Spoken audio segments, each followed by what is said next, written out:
Shortly after 4 o'clock this morning, I spoke to President Zelensky of Ukraine to offer the continued support of the UK, because our worst fears have now come true and all our warnings have proved tragically accurate. President Putin of Russia has unleashed war in our European continent.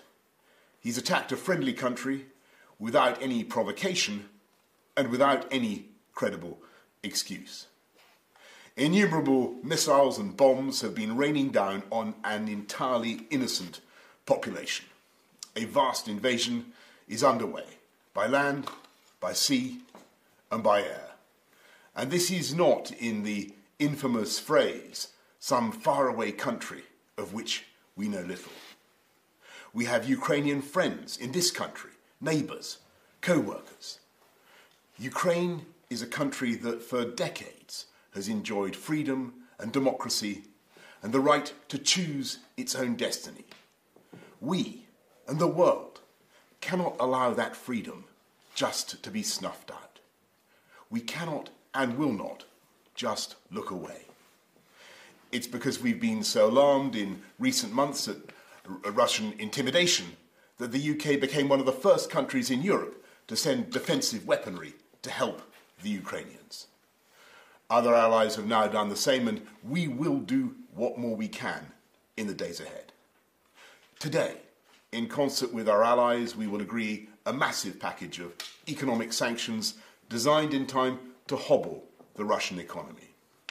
And to that end, we must also collectively cease the dependence on Russian oil and gas that for too long has given Putin his grip on Western politics.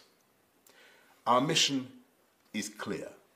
Diplomatically, politically, economically, and eventually militarily, this hideous and barbaric venture of Vladimir Putin must end in failure.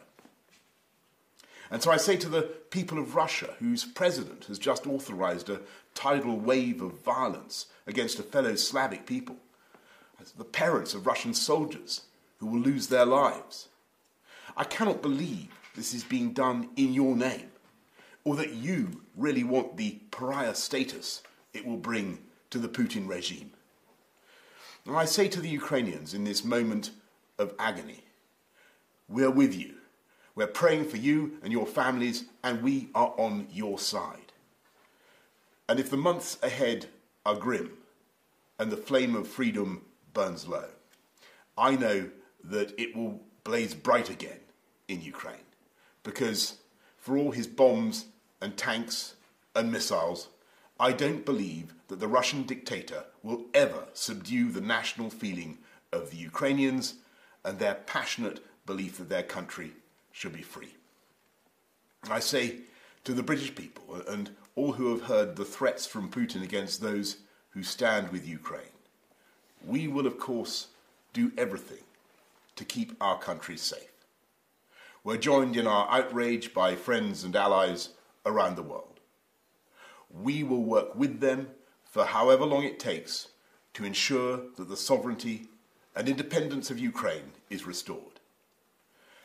Because this act of wanton and reckless aggression is an attack not just on Ukraine, it's an attack on democracy and freedom in Eastern Europe and around the world.